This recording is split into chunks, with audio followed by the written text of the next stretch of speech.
I seriously just realized that it has been so long since I made a video, but it's mainly for two reasons. One, because I've been dealing with the winter blues, which has been happening every year since I think 2014. I mean, I have bipolar disorder, but I have more problems with depression. Once the clocks go back and it starts getting darker, I have problems. I do have a, what is it called?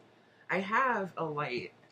It, I have that. My OBGYN actually gave this to me because I forget who she bought it for, but it wasn't getting used. She gave it to me. Really, it does help, but it only helps to an extent.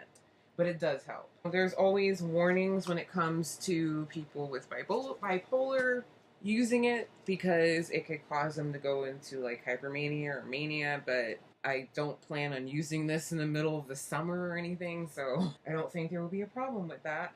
But the other reason why I've disappeared is because it's NaNoWriMo. And I have made videos, some of you've seen them obviously, but I have made videos on the other channel, but I've just been so busy doing ML stuff and actually trying to get to stay up to par that I like the only thing I could do was make the videos for NaNoWriMo, and I was like, I don't have time to do any other videos, I'm tired. By the way, I am doing pretty well. I'm not overwriting, which I hoped I was gonna be able to do, but I'm on par, so I am going to finish on time. So that's a good thing.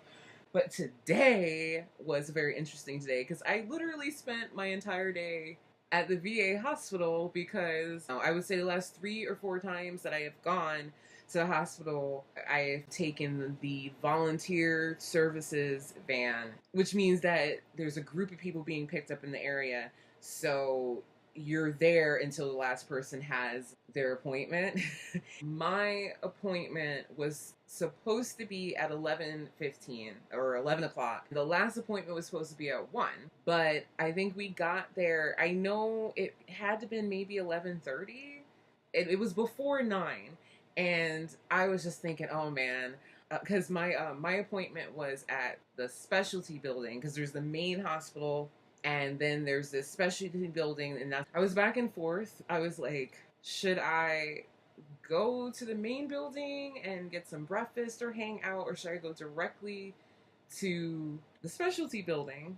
And I was like, I don't know, because the thing is, last time I think I checked in, but then I left. Not left the area, but I think I went somewhere. But like, what if they call you early? So I was just like, it's whatever. I'll check in. Maybe I'll take a nap because I was told to be ready at 10 to 7, but he actually came around like 6:35, which is going to happen because I live right near where they depart, so I usually get picked up first. But anyway, it's a long drive, and I just figure, okay, I'll check in and I'll take a nap. So cardiology's on the second floor. I check in. I probably was sitting down for all of 5 minutes and someone called me. The reason why I had to go was because I've been having problems with high heart rate and passing out and dizziness. The clinic wanted me to go on a heart monitor, but they don't have that at the clinic, so I had to go to the hospital to get it. I've already had a what is it called? An echocardiogram. I don't know. They wanted to do this heart monitor thing where you have the monitor on depending on what they say between 24 and 48 hours. Well, anyway, I got called about 5 minutes after I checked in and had everything done. I was out of the building by 9 o'clock. As a matter of fact, both myself and another veteran, we didn't have the same type of appointment, but it was in both in the specialty building. So when I came down, he was still there waiting. I was like, yeah, I'm done.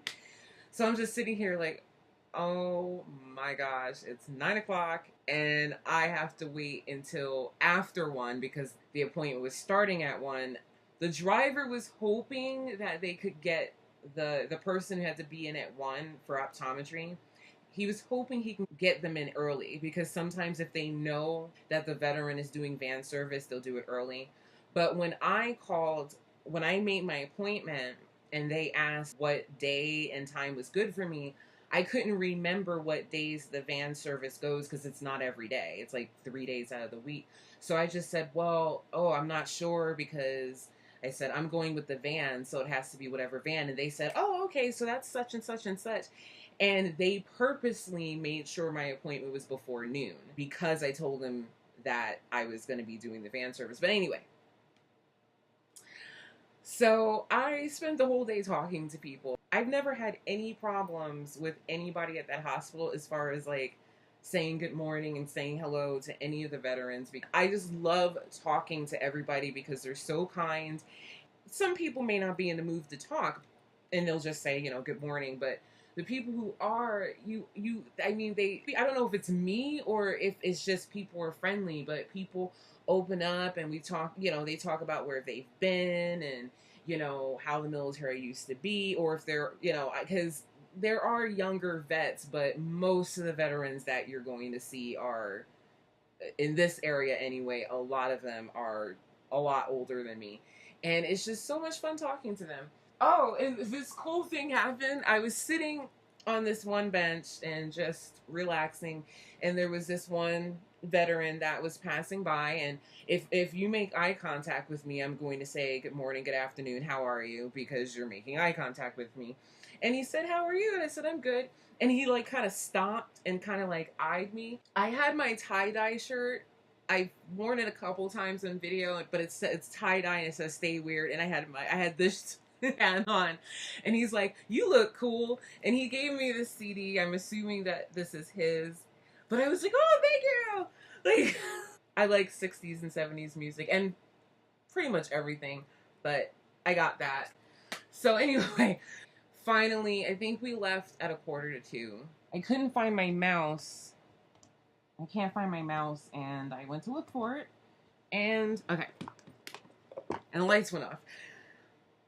I got this heart monitor, and one of the reasons why I wanted to talk long enough is because it seems like if I'm wearing a V-neck shirt and I'm too close to the camera, or if there is a situation where I'm talking about something on my body, the thumbnails are all of my boobs or of my rolls that I managed to get every other year. And and then I have to choose which roll looks better out of the 3 thumbnails that will be taken of the same. So I was like, let me talk as much as I can so there will be less of a chance that that will be the thumbnail. So, because I wanted to show you what it looks like. So when she originally gave me the monitor, she put it around my neck and under my shirt. But this is the monitor. It's in this little pouch. So it looks like this. And this is how you can tell it's recording, because well, I don't know if it's going to show up on the camera, but it's blinking. When I'm done, there's a little button that you press with a pin or a pen or something. But this setup is redonkulous to the point where she actually gave me like a picture map. So just in case something happens, I know how to put it back because it's color coded. So this is what it looks like. Okay. Look at this. Look at that. Look at that. Look at these leads. This doesn't even make any sense. And then I have one on this side and one on that side. And it was hilarious because when she first put it on, it was like this. And the shirt I was wearing is a regular junior size shirt. So it just looked like I had this funky uniboob going on when I put it on. I can't get it wet or anything. You can use your cell phone and like computers, but if it's a laptop, it can't be on, like you can't have it on your lap, and it says that you can't have electric blankets around you. Like if you're using electric blanket, it has to be completely unplugged. And I'm like, I'm supposed to keep a log of like if I pass out. The log I'm supposed to keep is supposed to be like if I'm dizzy or pass out or have any symptoms that are not normal that I've been experiencing around the time that it happened, supposed to be listed so they can like narrow in on that recording. And she said that it's that prescription, so to speak, I don't know, is for 24 hours, but she said if I want to keep it on for 36 or 48, I can. I just have to make sure I notate it on the log that I did keep it on that long. So I think I'm going to keep it on a little bit longer. It's only because the majority of today, I wasn't doing my day-to-day. I was at rest. Because I was at the hospital all day. So I wasn't moving around, and usually I don't get dizzy when I'm just sitting still. Or I figured I would keep it on at least half of the day tomorrow instead of taking it off at 9 in the morning. I think normally you would go back to the hospital the next day or 2 days later, depending on how long you're keeping it on.